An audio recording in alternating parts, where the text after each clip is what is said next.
All right, so in the hind quarter, all right, what we're looking at is the, what is this?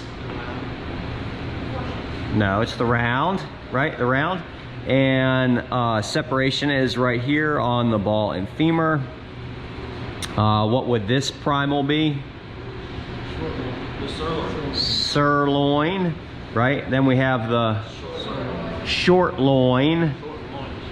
And then this is the flank. And this subprimal muscle we pulled out is the tenderloin, right? So this comes out, and then you have the separation between the sirloin and the short loin, right?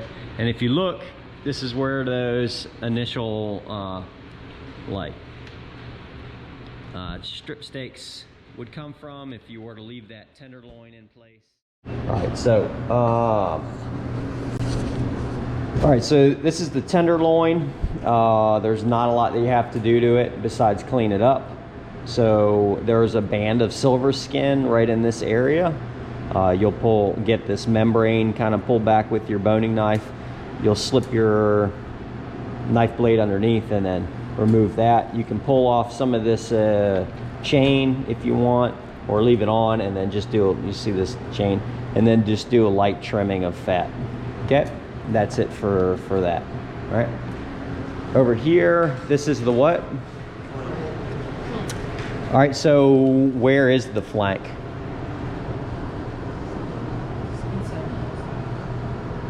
Yeah, you had your hand on it. This is the flank.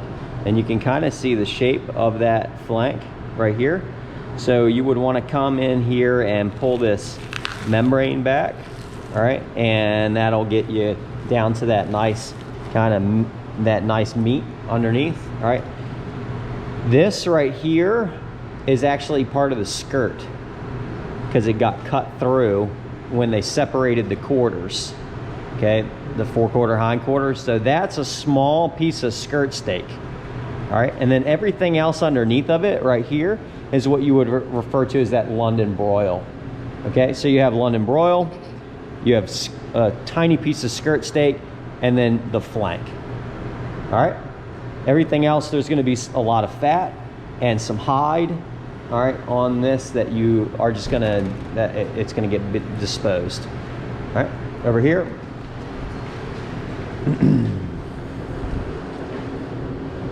this is the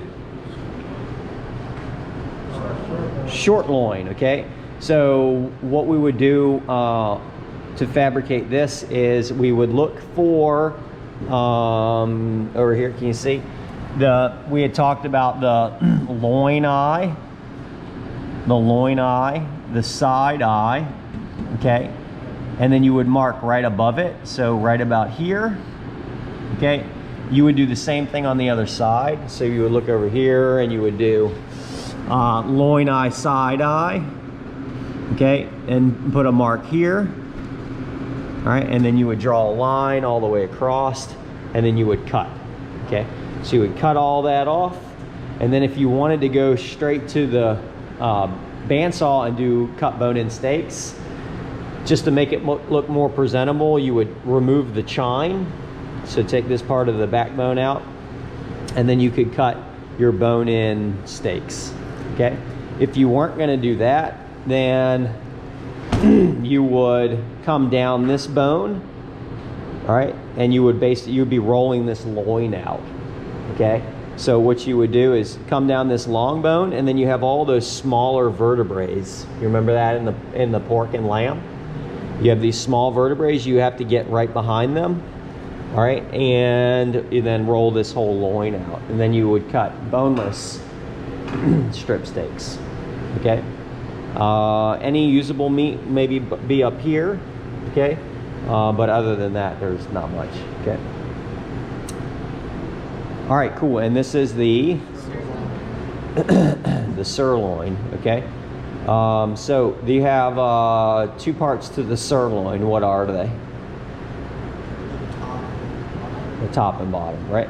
So you have top sirloin, bottom sirloin. So the way that you would fabricate this is you would come right along this hip bone, the H bone, and you would roll the bone out, right? And then you would have the separation between top and bottom.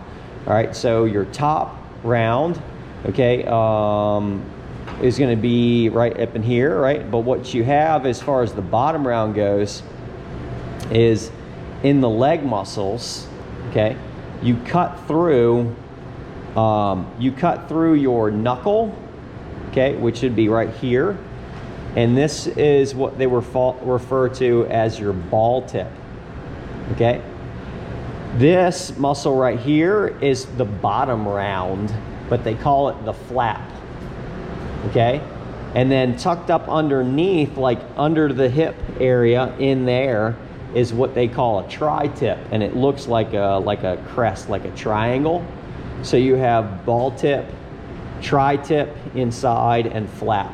And those would be your bottom rounds because they're on the bottom, right? They're on this thing would be laying on its side, bottom, all right? Your top would be kind of up in here, okay? And once you bone this out, roll this bone out, you would then be exposed to the top sirloin, okay? And then you could do just a quick separation on that, and you cut steaks, all right? All right, and then over here, this would be our last primal.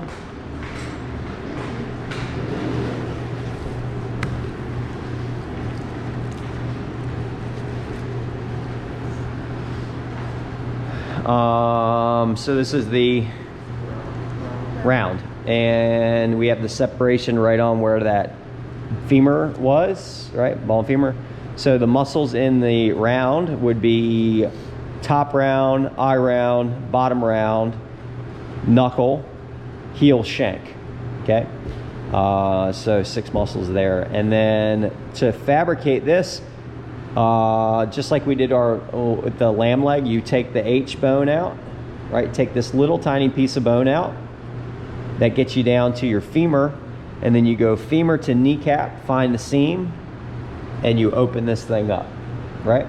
And then what we'll do is seam it, start pulling all the muscles apart, and identify the top round, eye round, bottom round, knuckle, heel, shank.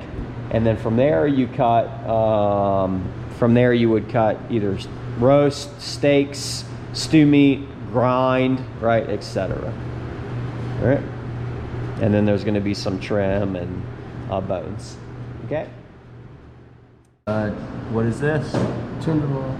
All right, and you just trim it up silver skin. So if you hold this way and you cut underneath, see how I'm pulling back? Then you have tension, and then you angle the blade slightly up, and then it cuts a little better. There you go. Then you don't cut into the meat. Gotcha.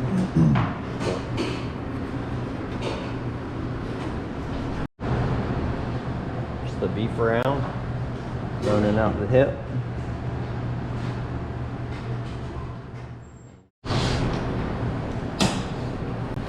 What is this? Short. Yeah, short loin. Right, so we're boning it out. We cut down the back of the lower lumbar, and we're gonna roll that loin out, and then we'll cut our New York strip steaks, boneless New York strip steaks. When you get down to the bottom, you know the bones sit flat underneath, so eventually you'll have to get up underneath them, you know, when you're ready. This, what primal? Flank, right? And well, yep, the flank. And what muscle did you just pull out? The skirt steak, right? Or the little piece of skirt that's in the flank, right? Primal. This is the actual flank here, and you can see the shape of it, that rounded, striated meat. And then here you have what we would refer to as loin and broil, right? And then we'll pull that meat out just by pulling on it. Yep, and we got that. All right, so what we had was the femur, all right, and then your hip, or the H bone. Yep, right in here. We'll roll that over. All right, so this is kind of what we had. Boom, boom, and this. So what we did was we pulled this out, take the H bone out. All right, open this up like so, and then take the femur out. Okay. And then come in here, seam, cut, cut, cut, boom. So what we're looking at is are the muscles in the round. So you have your top round, eye round, and bottom round. All right, bottom round. All right, this would be the heel and the shank, and then your knuckle, which is right here. So one more time: top round, eye round, bottom round, heel, shank, knuckle. And the knuckle always has the kneecap or the patella attached. Okay.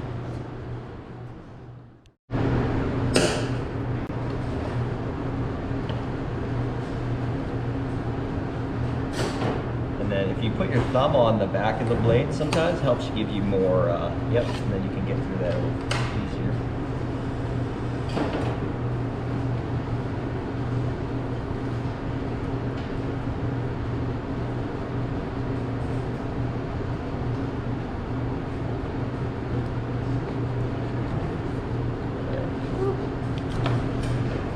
All right, so line your next cut up. Nice and straight. All right, stand the blade up. And then just score it first so you can see that you have a nice straight cut, right? And then go back to where you were and draw your line. Okay, and then you go into cutting it and just make sure you cut down straight. Yep. This primal was the sirloin, okay, and these are the major muscles. All right, so in the bottom sirloin is the ball tip, tri-tip, it's kind of like triangular in shape, tri-tip, and the flap. Okay, so those are the three muscles there. All right, in the top sirloin, it's just this, top sirloin, all right? Get a look at that, top sirloin. All right, muscles in the round.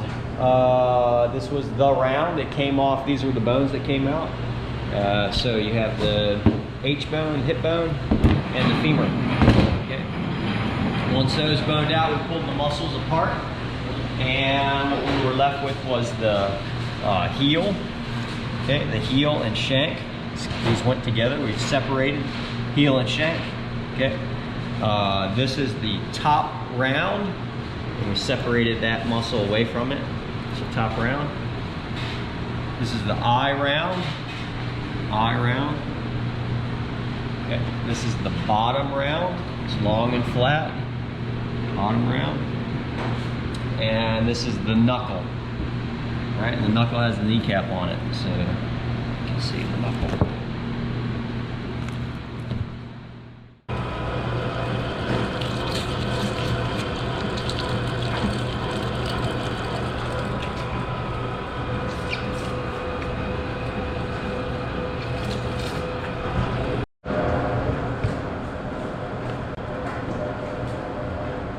Using the right now.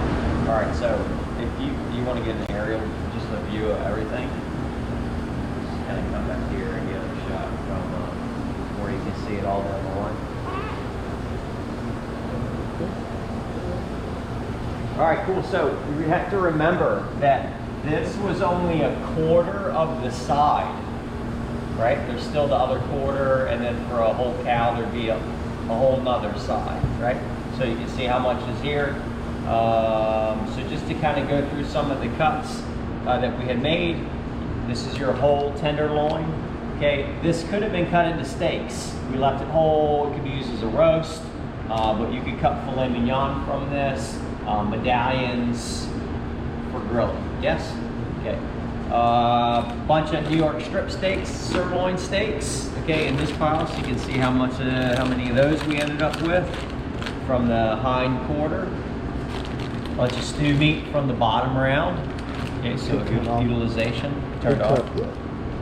It's just the screen. It's still recording. Yeah, it's still Okay. recording. Okay. Stew meat from the bottom round. Okay, some more sirloin steaks here. So portion cut, sirloin steaks, a bunch of roasts right from the round as well. Got a good bit of those. Nice variety of ground beef. All right, and then you got your striated London broil and flank.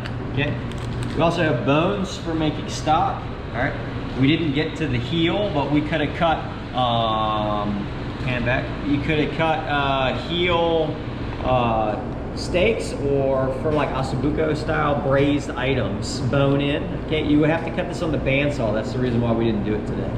All right, I have to break these down on the bandsaw too, so I figured why clean something. I can just delay it and do it with the other quarter. That makes sense? All right, and then the beef fat, typically you would get rid of this, but you could render it, and that's what we're gonna do, render it for the fat. So you would render it and then strain out all the bits out, and then you have nice cooking fat, beef fat for whatever you wanna be doing. Okay, so again, any of this you could have done variations, okay? We could have done more ground. All right, so this is the 710 rib. 710 rib. We are way to fabricate it. All right. Peel back the cap. Okay, peel back the cap. Take this shoulder blade out. All right, if you're gonna cut bone in ribeye steaks, you would then remove the chine here. All right, and then you could set this up on your bandsaw and set it to the appropriate width that you want to cut your steaks, and then cut your steaks on down the line. All right, if you want to cut boneless ribeye steaks, you would then come in here, bone out this loin, or roll this loin out, do a little bit of trimming, all right, and then go into hand cutting your ribeye steaks. Cowboy steaks, 24 ounce plus bone in, or you have your Delmonico steaks, which would be from this side, okay, from the shoulder blade end Delmonico. So slightly smaller loin eye, but more cap meat, and a lot of good marbling. This primal is called the short plate. It contains the skirt, inside, outside skirt. So you get skirt steak from here, and you get a lot of nice beef short ribs or beef ribs, depending on how you want to cut them. Keep them in sections of 3, or do long, short, however you want to cut them. There's a little bit of fat that you would have to pull off on the outside hide. Besides the beef ribs and your skirt steak, that's about as much as you're going to process from this. Any trim could go for grind.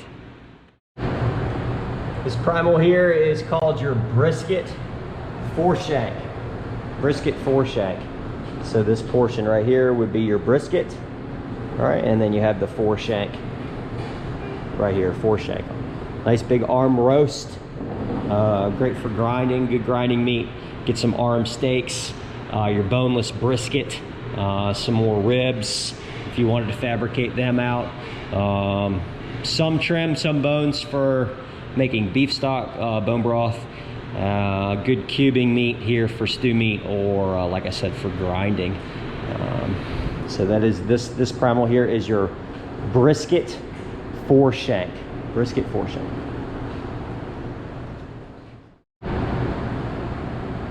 All right, this primal here is your square cut chuck. Very square cut, okay? Square cut chuck. So you have subprimals on this primal. This gets separated along this seam. We would stand it up and pull these two apart, and you would have the shoulder blade or shoulder clod and the chuck, okay? So from the chuck, we have our chuck roast, or that loin eye roast right here. Okay, chuck roast, good grinding meat, excellent for hamburgers, ground beef. You do have some additional beef ribs here as well. And then from the shoulder blade side, you have a nice arm roast, some arm steaks, a flat iron steaks, all those 7-bone blade roast, 7-bone blade steaks, all good for cubing, grinding, exercise muscle. So but good marbling, nice, really nice cut on beef, very quality here. You can see very nice intermuscular marbling, nice size loin, nice cap. It's a very nice side of beef. Square cut chuck, that's what this is, square cut chuck. And that separation would be right in here, where you would separate those sub-primals.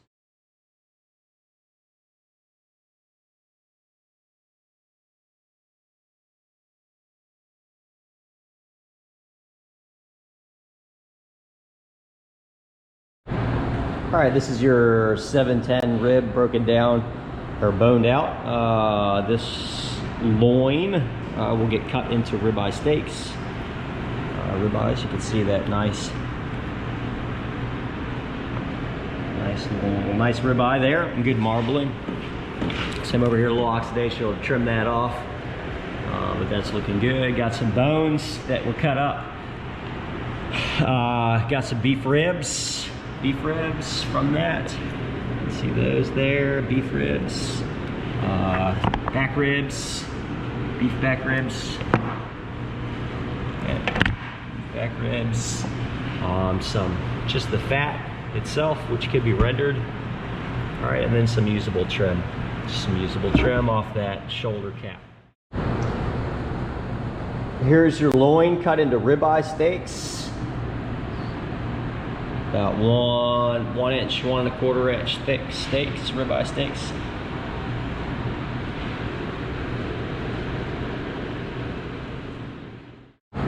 These are your shank steaks for braising. Cut on the bandsaw, 1 1/4 inch. Got nice bone in, good, nice intermuscular, tightly packed. Exercise muscle, good for low and slow braising. Shank steaks. All right, so this is your short plate, and we have removed your skirt steak, inside, outside, two parts of the skirt, inside, outside. So skirt steak is off. It needs a little bit more cleaning up, but these came off the inside. Now we're setting up the saw to cut beef short ribs for braising. So this is the brisket foreshank. Separation between the foreshank and brisket. Shank steaks for braising.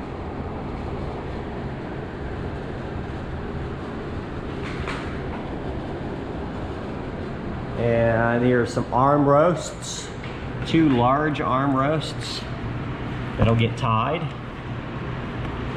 from the brisket foreshank area. Arm roasts, 2 arm roasts, and then this is the brisket that needs boned out.